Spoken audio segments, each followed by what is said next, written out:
존경하는 국민 여러분, 박병석 국회의장과 동료 의원 여러분, 정세균 국무총리와 국무위원 여러분, 국민의힘 원내대표 주호영 의원입니다. 오늘이 봄이 시작된다는 입춘입니다. 코로나19가 1년을 넘기면서 우리 모두 힘든 시간을 겪고 있지만은 새 희망을 가지고 새 봄을 열어갑시다. 국민 여러분, 입춘 대길하시기 바랍니다.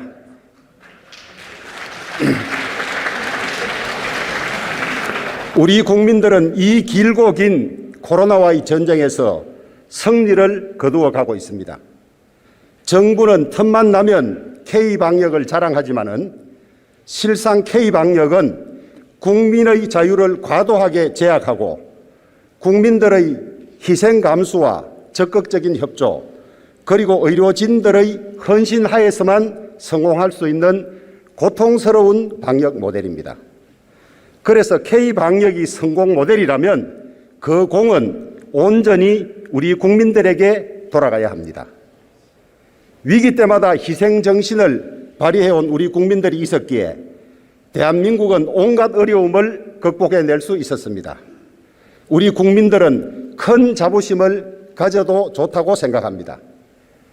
최악의 코로나 위기 속에서도 나눔의 정은 오히려 더 뜨거웠습니다. 사회복지공동모금회에 따르면 2020년 연간 모금액은 역대 최대인 8,462억 원에 달했다고 합니다. 위기에 처할수록 이웃을 배려하는 우리 국민들의 위대한 힘이 발휘된 것입니다. 우리 국민의힘 의원들도 지난해 6월부터 연말까지 7개월간 월급의 30%를 모아서 14억여 원을 기부했습니다. 조금이나마 보탬이 될 수 있어서 보람을 느낍니다. 가장 어려운 시기에 우리 국민들의 위대한 저력을 다시 한번 확인하면서 국민 여러분께 진심으로 존경과 감사를 드립니다. 대한민국은 진정 위대한 국민 보유국입니다. 대한민국은 진정 위대한 국민 보유국입니다. 길고 긴 코로나 재난을 종식시킬 수 있는 게임 체인저는 백신 접종입니다. 백신이 민생이고 백신이 곧 경제입니다. 문재인 정부는 지난해 K방역 자화자찬에 도취한 나머지 백신 조기 확보에 실패했습니다. 뒤늦게 백신 구입에 나선 결과 올 2월에야 필수 대상인 의료진 접종을 시작하게 되었습니다. 집단 면역은 11월이나 되어야 형성된다고 합니다. 우리 국민들은 올해도 코로나와 사투를 벌여야만 합니다. 작년부터 진작에 전문가들과 우리 국민의힘의 제언에 귀 기울였다면 이렇게까지 뒤처지지는 않았을 것입니다. 문재인 정권이 전문가와 우리 국민의힘의 목소리를 무시해 방역 실패를 되풀이하고 있는 것은 비단 백신뿐만이 아닙니다. 바로 1년 전 코로나 발생 초기에 진원지인 중국과의 왕래를 차단하자고 대한감염학회 등 전문가와 우리 국민의힘이 7차례나 촉구했지만 이 정부는 중국의 눈치를 보느라고 그랬는지 쇠기의 경일기였습니다. 신속 진단 키트와 관련해서도 우리 국민의힘은 FDA 승인도 받고 해외 각국에 수출되는 만큼 선제적 방역을 위해 국내에도 조속히 도입하자고 주장했지만 정부와 여당은 정확도가 낮다며 반대했습니다. 그러다가 지난 12월 제3차 재확산이 되고 나서야 문재인 대통령의 신속 항원 검사 활용 한마디에 도입하는 것으로 입장을 바꿨습니다. 하지만 여전히 자가 진단은 허용되지 않고 있습니다. 정확도가 떨어진다고 하지만은 검사 정확도는 WHO 임상 실험 결과 기존 PCR 방식 대비 결코 낮지 않다고 합니다. 미국, 프랑스, 영국, 아일랜드를 비롯한 전 세계 100개 이상의 나라에서 우리나라가 생산하고 있는 자가 진단 키트를 사용하고 있습니다. 어제 이낙연 대표께서도 이 점을 자랑하셨습니다. 뉴욕과 LA, 샌프란시스코에서는 자판기 방식으로 신속진단 키트를 판매해서 시민들은 자신이 원하는 대로 셀프 테스트를 하고 있습니다. 우리도 모든 국민이 스스로 대처할 수 있도록 자가 진단을 허용해야 합니다. 백신 확보 역시 뒷북치는 패턴을 반복했습니다. 문재인 정부는 당초에 560조라는 사상 최대의 2021년도 예산을 짜면서도 백신 확보를 위한 예산은 한 푼도 편성하지 않았습니다.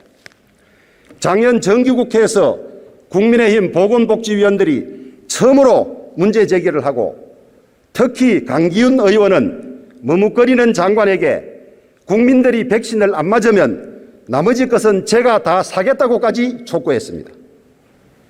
정부는 백신을 1등으로 맞아야 할 이유가 없다며 백신 안전성을 운운하더니 급기야는 어느 여당 의원은 국민을 코로나 마루따로 만들려고 한다면서 황당한 논리로 야당을 매도했습니다.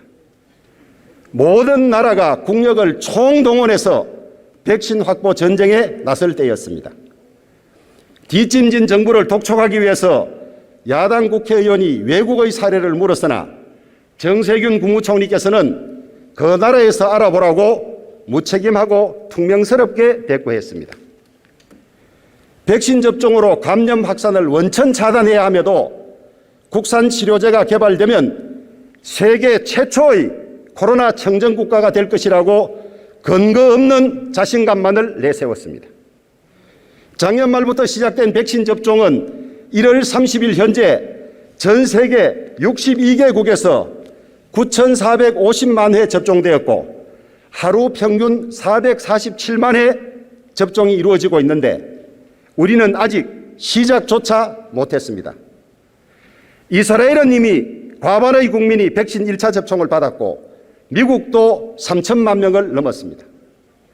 한국경제연구원의 보고서에 의하면 우리나라의 경우 코로나 확산세가 증가되면서 백신 도입이 한 분기 지연되면 연간 GDP가 무려 53조 원에서 230조 원까지 추가 감소한다고 합니다. 2020년 OECD 회원국 중에서 우리나라가 경제 성장률 1위라고 이 정부는 자랑합니다마는 OECD, IMF의 한국 경제 전망은 밝지만은 않습니다. OECD 전망에 따르면 올해 세계 주요 20개국 경제 성장률은 4.7%인데 우리나라는 2.8%이고 IMF 전망에 따르면 올해 세계 경제 성장률은 5.5%인데 대한민국은 3.1%에 불과합니다. 백신 접종이 지연되면서 전망 수치가 더 악화될 수도 있습니다. 유럽연합과 이스라엘은 백신 여권을 검토 중이고 아이슬란드는 이미 지난달 코로나 백신 접종 증명서를 발부하기 시작했습니다. 백신 접종 증명서를 가진 다른 나라 국민들이 세계를 자유롭게 넘나들 때도 우리 국민들은 꼼짝없이 발이 묶이게 생겼습니다. 백신 확보 과정에서 보여준 문재인 정권의 무능과 암밀함이 앞으로 있을 백신 접종에서도 되풀이되지 않을까 걱정됩니다. 지금이라도 전문가와 야당의 목소리에 귀 기울여 더 이상의 시행착오와 실수가 없기를 바랄 뿐입니다. 정부는 하루빨리 아이들에게 학교와 친구를, 자영업자들에게 가게와 손님을, 국민들에게 일상과 일자리를 되돌려 주십시오.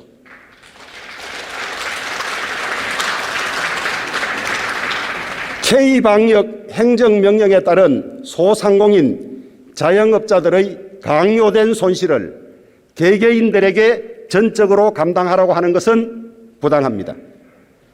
이번 국회 우리 국민의힘이 제출한 제1호 법안은 코로나 위기 탈출을 위한 민생지원법이었습니다. 코로나 손실 보상은 우리 국민의힘이 이미 지난해부터 요구해온 상황입니다. 우리 국민의힘이 요구할 때는 무시하던 정부 여당이 태도를 바꾸어 입법을 서두르겠다고 하니 만시지탄입니다. 정교하고 형평에 맞는 보상이 반드시 필요합니다. 대상과 범위 기준을 정해놓고 대상과 범위 기준을 놓고 정부 여당은 여전히 갈피를 잡지 못하고 있지만은 우리 국민의힘은 정부 행정규제에 따른 손실에 대해서 소상공인 자영업자들에게 분명하고 정확하게 보상해 드릴 수 있도록 정교한 법제화에 나서겠습니다. 3차 재난지원금 지급이 채 끝나지도 않은 상황에서 4차 재난지원금 지급 논의가 시작되었습니다. 지난해 3차례에 걸친 재난지원금 지급의 효과를 제대로 점검한 다음에 재정이 감당할 수 있는 일정 범위라는 대통령의 말씀을 따른다면 우리 국민의힘도 적극 협조하겠습니다. 우리 국민의힘은 정치적으로 소모적인 논쟁을 피하고 고통받는 피해 당사자들에게 신속하고 실질적인 지원이 이루어질 수 있도록 여야정 당사자 간 협의체 구성을 제안합니다.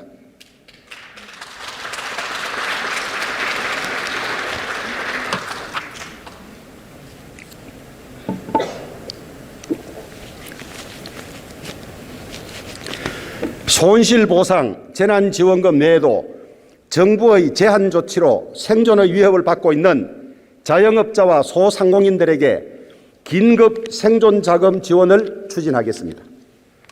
전기요금 등 각종 공과금에 대해서 3개월간 면제 조치를 취할 수 있도록 협의해 나가겠습니다. 코로나와 한파로 이중의 고통을 겪고 있는 전국의 농어촌에 고향 살리기 긴급 자금을 투입하겠습니다. 여전히 사각지대로 남아있는 플랫폼 노동 종사자, 특수고용직 종사자들에 대해서도 현실에 맞는 지원 방안을 강구하겠습니다. 무엇보다도 우리 국민의힘은 손실보상, 재난지원마저 선거용으로 이용하려는 정권의 포퓰리즘을 불식시키고 소상공인 자영업자를 비롯한 우리 사회의 취약계층에게 더 많은 혜택이 돌아갈 수 있도록 제도를 완비해 나갈 것입니다. 손실이 있는 곳에 보상이, 고통을 겪는 곳에 지원이 따르도록 실효성 있고 진정성 있는 대책을 만들겠습니다. 우리 정부와 국회는 코로나 대책에 진력하느라 코로나 이후의 국가 전략을 마련하는 데는 소홀합니다. 세계 각국은 이미 코로나 이후의 변화된 세계 질서에서 살아남기 위한 치밀한 전략을 수립하고 있습니다.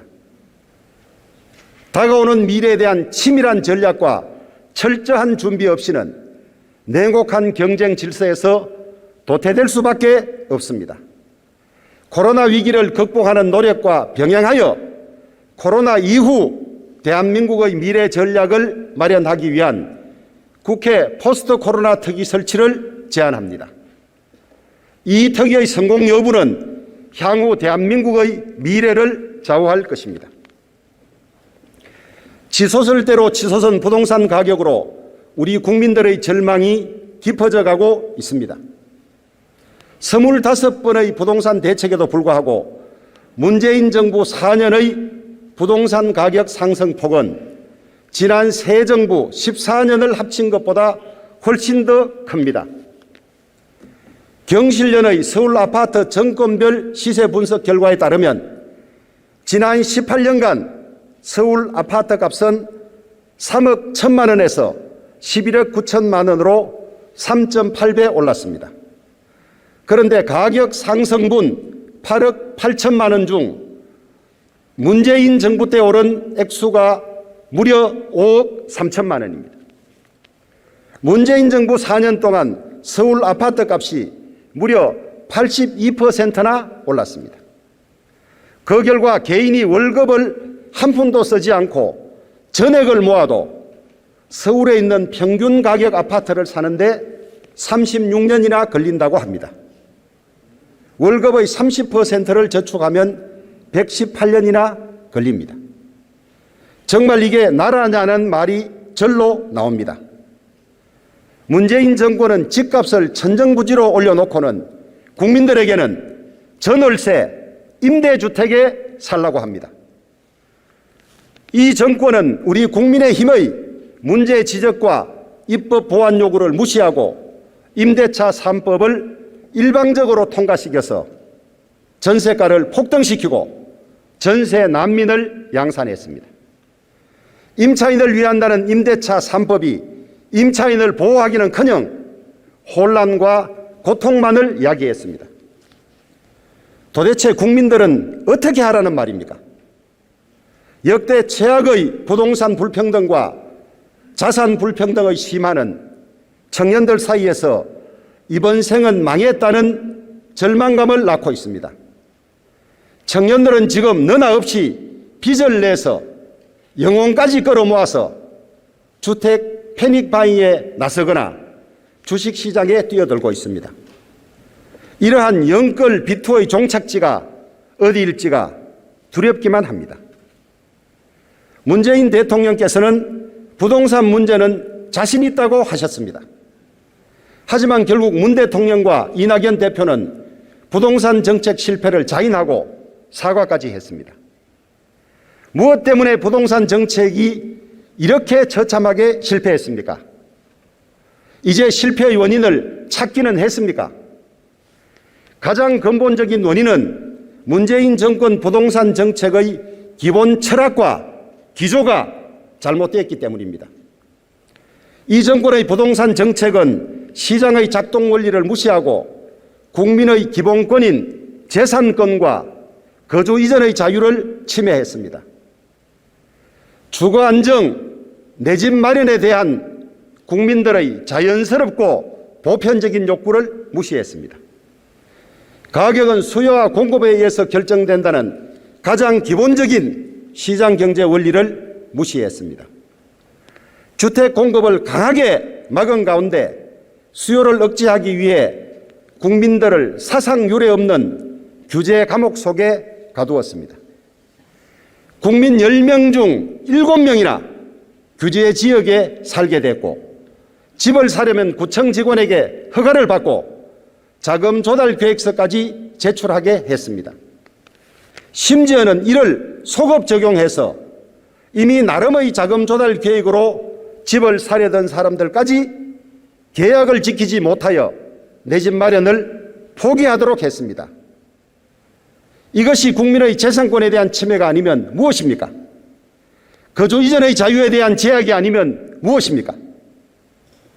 그 다음으로 큰 원인은 주무장관을 잘못 뽑은 것입니다. 전임 국토부 장관은 부동산 정책에 대해서 어떤 경험도 전문성도 없는 분이었습니다. 그런 분이 거대한 부동산 시장의 작동 원리를 무시한 채 국민들의 보편적 욕구에 반하고 거래 현실에 반하는 정책을 무리하게 밀어붙였습니다. 시장과 국민을 이겨보겠다고 오기로 잘못된 정책을 남발하다가 부동산 시장 전체를 혼란에 빠뜨리고 국민들의 주거 민생을 완전히 파탄시켰습니다.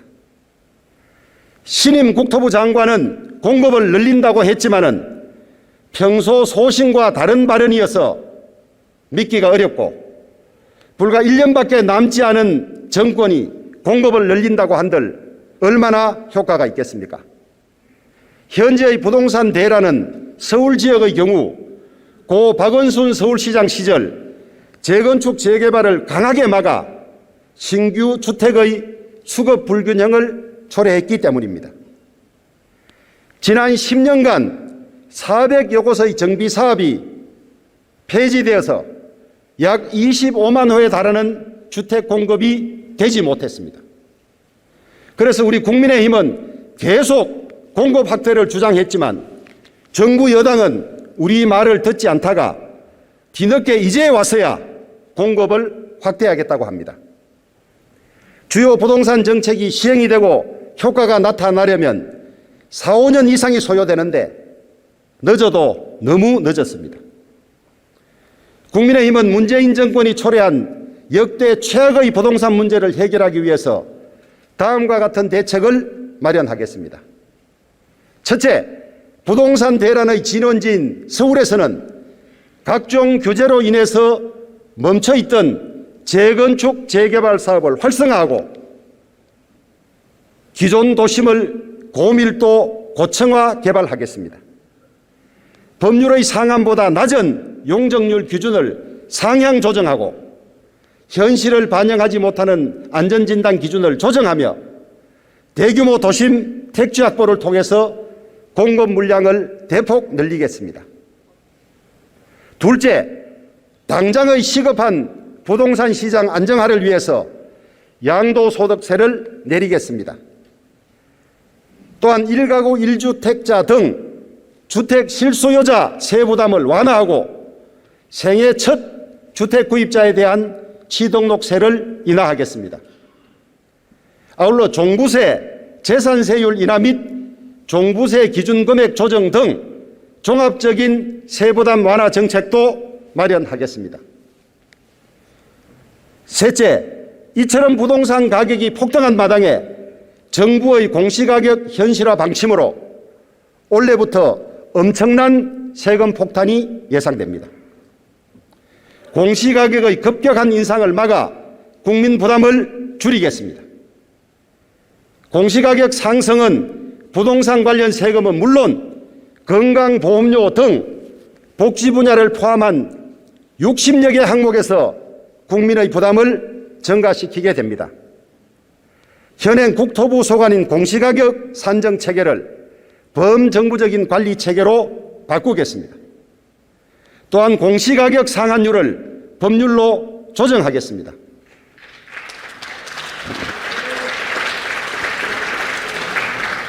이 정권 사람들이 명백한 사실을 비틀어 문재인 정권의 대북 원전 지원 의혹을 호도하고 있습니다. 사실 왜곡 제발 그만하십시오. 문재인 대통령은 취임하자마자 세계 최고 수준의 한국형 원전을 전면 폐기하겠다고 선언했습니다. 장관이 직원들에게 월성원전 1호기 조기 폐쇄를 압박하면서 너 죽을래라고 폭언까지 했습니다. 산업부 공무원들이 월성원전 1호기의 경제성을 조작해서 조기 폐쇄했다가 줄줄이 감옥에 가고 있습니다. 그 산업부 공무원들이 파기한 문건에는 2018년 남북 정상회담 직후 북한의 원전 지원을 검토한 문서가 포함되어 있습니다. 당시 문재인 대통령께서 이낙연 국무총리에게 유관 부처가 과속하지 않도록 해달라고 엄명했을 뿐만 아니라 막무가내로 원전 폐쇄를 몰아붙이던 때였음에도 불구하고 산업부가 독자적으로 북한 원전 건설 계획을 검토했다는 해명이 도저히 납득이 되지 않습니다. 국민들이 제기하는 이 커다란 의혹에 대해서 문재인 대통령께서는 제대로 된 설명은 내놓지 않고 구시대 유물 같은 정치라며 오히려 역공을 취하고 있습니다. 정권의 의혹과 불법을 감시하는 야당을 향해서 집권 세력이 일제히 색깔론, 북풍몰이 같은 막말을 쏟아내고 있습니다. 심지어 선을 넘었다며 제1야당 당대표를 사법 처리하겠다고까지 급박하고 있습니다. 대선을 불과 2달 앞둔 2007년 10월 남북 정상회담을 추진했던 정상회담 추진위원장이 누구였습니까? 2018년 지방선거를 불과 하루 앞두고 싱가포르에서 트럼프 김정은 정상회담 쇼를 주선했던 사람은 누굽니까? 바로 이런 게 북풍 공작 아닙니까?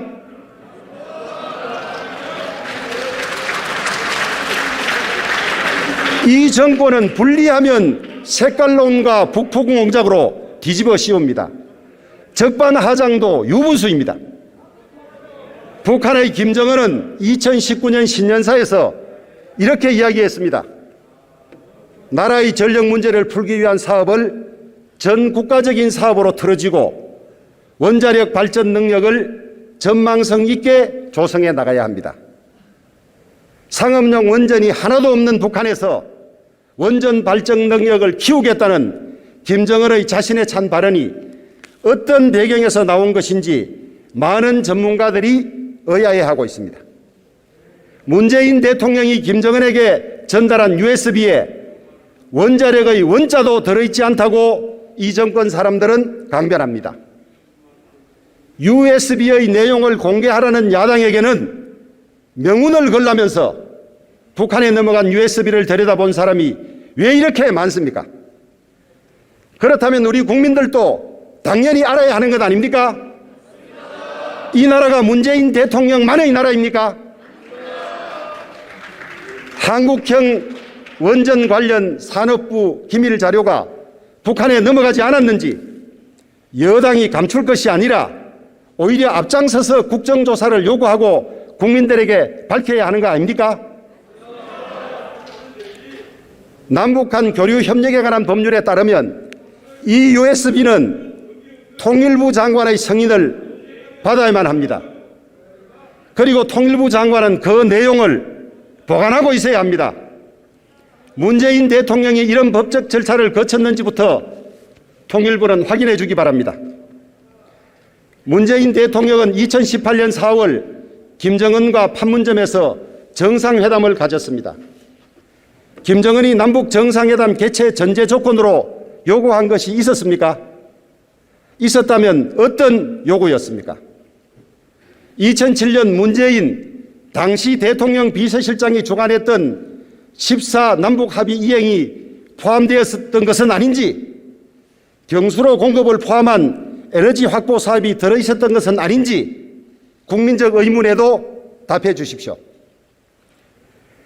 2007년 남북 14 합의를 주도했던 사람은 문재인 당시 대통령 비서실장이었습니다. 이행에 수백조가 될 약속금을 국민들의 동의 없이 김정은에게 발행했습니다. 하지만 김정일에게 발행했습니다. 하지만 김정일은 인민이 굶어 죽어도 핵무기를 포기하지 않았습니다. 그의 아들 김정은도 마찬가지입니다. 임기를 1년 남짓 남겨놓은 문재인 대통령께서 지난 2007년처럼 또 무슨 대북 선물 보따리를 펼쳐놓지는 않을까 국민들이 주시하고 있습니다. 문재인 대통령이 남한과 북한이 손을 잡으면 단숨에 일본을 넘을 수 있다는 평화경제안을 제안했을 때 북한의 김여정이 뭐라고 응답했습니까? 차마 입에 담기 힘든 욕설이었습니다. 문재인 대통령에게 진심으로 촉구합니다. 이제는 알 만큼 알고 당할 만큼 당하지 않았습니까? 허망한 대북 환상에서 제발 이제는 벗어나십시오.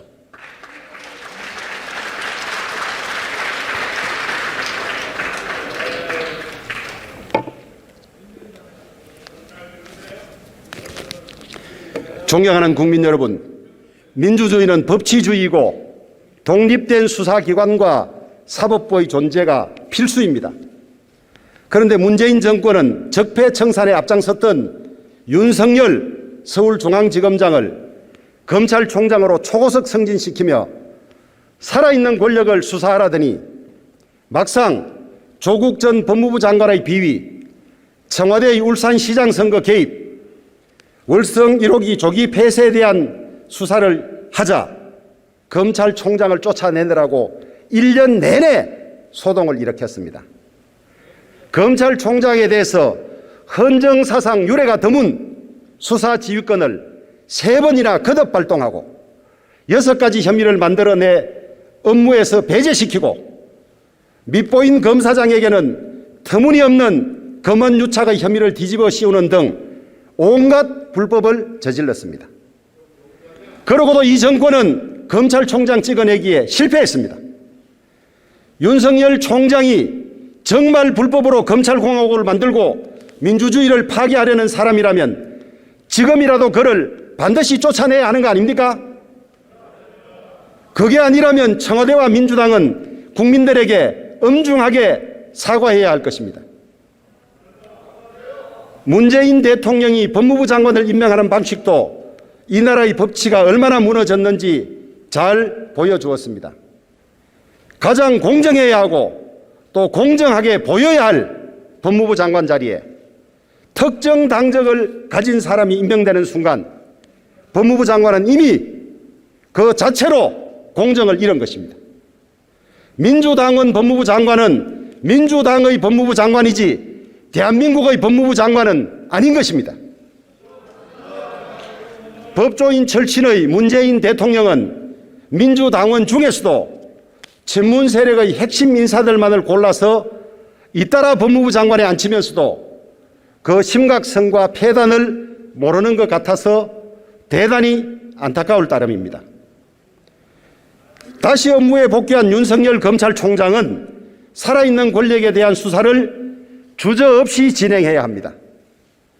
청와대의 울산시장 선거 개입에 대해서는 4월 총선 이후 윗선에 대한 수사를 재개한다고 발표했지만은 1년이 다 되도록 감감무소식입니다. 월성 1호기 불법 조기 폐쇄 사건도 더 철저하게 수사해야 합니다. 김학의 전 법무부 차관에 대한 불법 출국 금지 역시 신속히 수사돼야 합니다. 그의 범법 행위에 대해서는 추호도 옹호할 생각이 없습니다. 하지만 미란다 원칙의 유래에서 보듯이 적법 절차는 어떤 악인에게도 적용되어야 하며 그것이 법치주의이고 우리 헌법의 명령입니다. 민주당은 그동안 공익 제보자가 아닌 사람들까지도 의인이라고 치켜 세우고 그들을 보호해왔습니다. 그런데 자신들에게 불리한 공익 제보자는 기밀 유출로 몰아서 고발하겠다고 합니다. 국민권익위원회가 공익 제보자 요건을 갖춘 것으로 본다고 하니 지켜보겠습니다마는 민주당은 어떻게 그렇게 앞뒤가 다를 수가 있습니까? 틈만 나면 민주주의를 외치던 사람들이 이제는 민주주의를 파괴하는 전위부대가 되었습니다. 오죽하면 진보 진영의 대표적인 원로 교수들조차 이 정권을 연성 파시즘, 운동권 독재로 규정하겠습니까? 이 정권 사람들이 틈만 나면 내치는 촛불 정신은 무엇입니까? 그것은 바로 공정과 법치 아닙니까? 공정과 법치를 내다버린 이 정권 사람들은 이제는 다시 촛불 정신을 입에 올려서는 안 될 것입니다. 부끄러워할 줄 아는 것이 좋은 정치를 하기 위한 최소한의 조건이라는 말이 있습니다. 민주주의 파괴는 국회에서도 진행되고 있습니다. 민주당은 숫자의 힘으로 국민 생활에 큰 영향을 미치는 중요 법안들을 일방적으로 통과시키고 있습니다. 전세 난민을 양산한 것이 임대차 3법의 일방적 통과입니다. 가장 기본적인 자유권인 표현의 자유를 침해하는 5.18 왜곡 처벌법과 대북 전단 금지법까지 마구 통과시켰습니다. 특히 대북 전단 금지법은 미국 의회의 청문회에서 다루어질 예정이고 유럽의 인권단체에서도 강하게 비판하고 있습니다. 대한민국의 민주주의 수준을 수십 년 후퇴시키는 폭거입니다. 민주당 스스로 만들었던 공수처법 핵심 조항인 야당의 비토권을 일방적으로 삭제하며 국민과 야당에게 거듭 했던 약속을 내팽개치는 일도 서슴지 않았습니다. 또한 숫자 힘으로 법관에 대한 탄핵도 추진하고 있습니다. 판사라도 큰 잘못을 저지르면 탄핵을 받아야 하는 것은 당연합니다. 하지만 삼권 분립의 한 축인 법관을 탄핵으로 파면하려면 엄정한 탄핵의 절차를 따라야 합니다.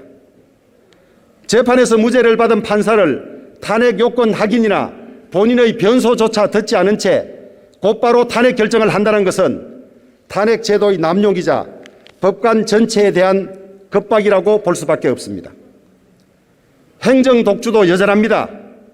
인사는 만사라 했지만 이 정권 들어서 인사는 이미 망사가 되었습니다. 청문회는 국민들에게 무의미한 절차로 조롱받고 있습니다. 인사청문 보고서가 채택되지 않은 부적격 장관 후보들이 27명이나 임명되었습니다. 특히 엄정함의 상징이 되어야 할 법무부 장관 자리는 인사참사의 대명사가 되었습니다. 법무부 장관이 법치 파괴의 선봉에 서 있으니 그 자격을 논하는 것이 오히려 부질없게 되었습니다. 김명수 대법원장이 수장으로 있는 법원 운영의 문제점에 대해서는 수차례 지적한 바가 있어서 길게 언급하지는 않겠습니다. 총선이 작년 4월 15일에 있었습니다. 선거무효 소송은 6개월 안에 판결이 이루어지도록 되어 있습니다. 현재 약 130건에 이르는 선거무효 소송이 한 건도 결론이 나지 않았습니다. 그렇지 않아도 부정선거에 대한 의혹 제기가 숱하게 있었음에도 법 규정조차 위반하면서 선거 재판이 이렇게 늦어진 경우는 지금까지 없었습니다. 왜 재판이 늦어지는지 설명조차 없습니다. 대법원이 이래도 되는 것입니까? 무슨 말 못할 사정이라도 있는 것입니까? 빠른 경우에는 선거 2달 만인 6월 8일에 검표가 이루어지기도 했습니다. 이번 경우에는 6개월이 훨씬 지나도록 언제 선고된다는 예측조차 할 수 없습니다. 선거 재판의 이유 없는 지연으로 대법원은 신뢰를 스스로 훼손하고 있습니다. 존경하는 민주당 동료 의원 여러분, 대통령들의 실패가 예외 없이 되풀이되었습니다. 저는 이 실패의 최종적인 원인은 대통령이 헌법과 법률이 허용하는 것보다 더 많은 권력을 행사하려 하고 있고 이를 견제하는 힘이 제대로 작동되지 않기 때문이라고 생각합니다. 대통령의 권한 남용에 대해서 지적하거나 비판할 때마다 친위 세력들이 득달같이 달려들어서 결사옹리하는 것도 대통령을 법 위에 군림하는 존재로 만들고 있습니다. 대통령의 권력이 법의 한계 내에서 행사되도록 하려면 가장 먼저 대통령 자신이 절제와 관용의 미덕에 충실해야 합니다. 그리고 국민 주권을 위임받은 또 하나의 기관인 우리 국회가 대통령 권력을 제대로 견제해야 합니다. 이것이 제때 제대로 작동되지 않아서 대통령들의 불행이 이어지고 있습니다.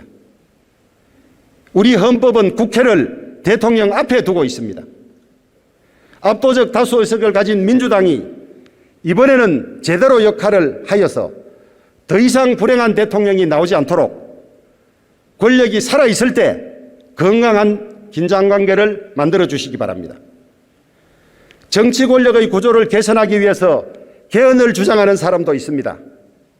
하지만 개헌을 이야기하기 전에 있는 헌법부터 잘 지키는 것이 우선입니다.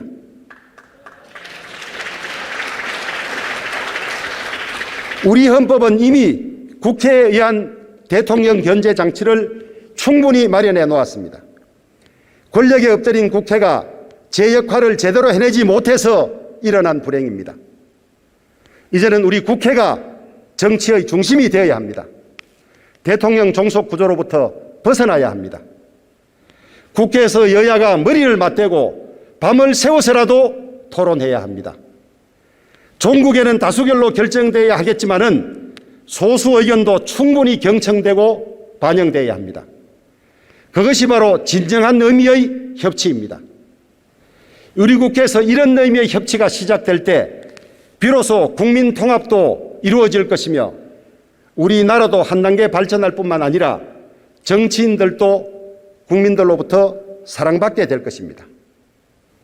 존경하는 국민 여러분, 4년 전 문재인 정부는 내 삶을 책임지는 국가라는 슬로건으로 출범했습니다.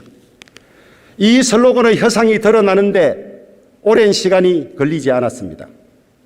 문재인 대통령의 나라는 정인이의 가여운 죽음조차 막지 못했습니다. 지금의 대한민국은 과연 어떤 나라입니까? 국민들은 권력이 법치의 원리에 따라서 공적으로 행사되는 민주공화국을 소망했습니다. 권력형 비리와 부패가 없는 깨끗한 나라를 소망했습니다. 시민적 자유가 최대한으로 보장되는 나라를 소망했습니다. 과정의 공정이 보장되는 공평한 나라를 소망했습니다. 소득 불균형이 최소화되고 중산층이 두터운 나라, 청년들에게 무한한 기회가 기다리고 있는 나라를 소망했습니다. 문재인 대통령은 취임사에서 국민들의 이 소망을 다 실현하겠다고 약속했습니다.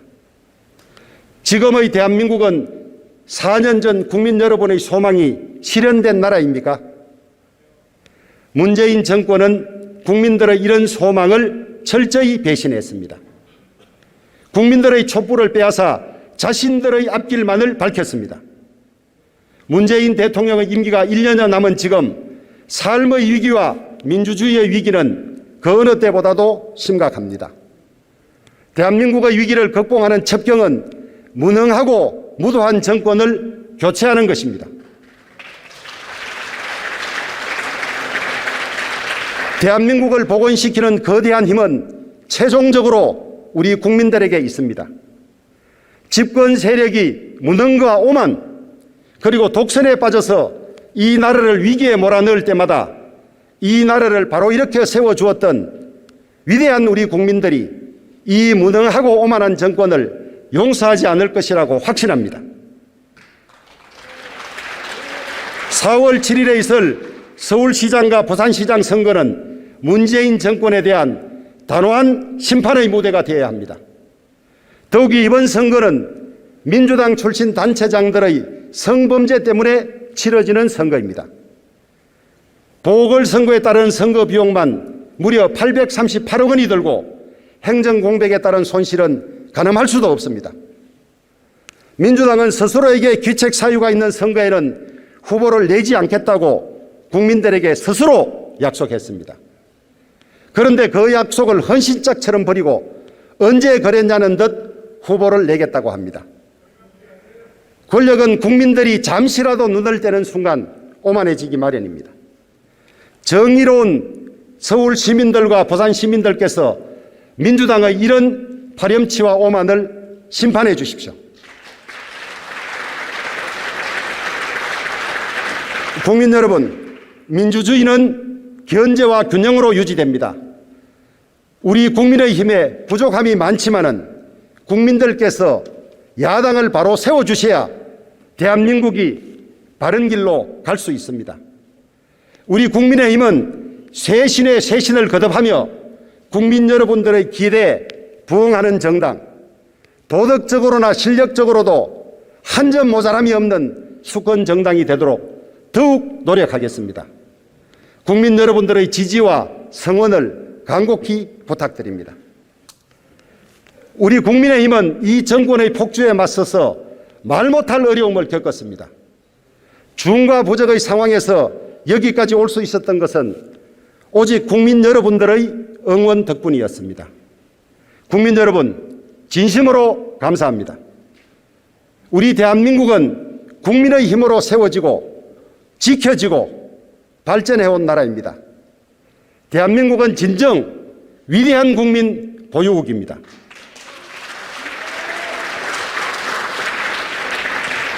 이제 곧 설 명절입니다. 코로나 때문에 고향에 가시지 못하고 서로 만나시지 못하는 서글픈 현실이지만은 떨어져 있어도 정을 듬뿍 나누는 따뜻한 설날 보내시기 바랍니다.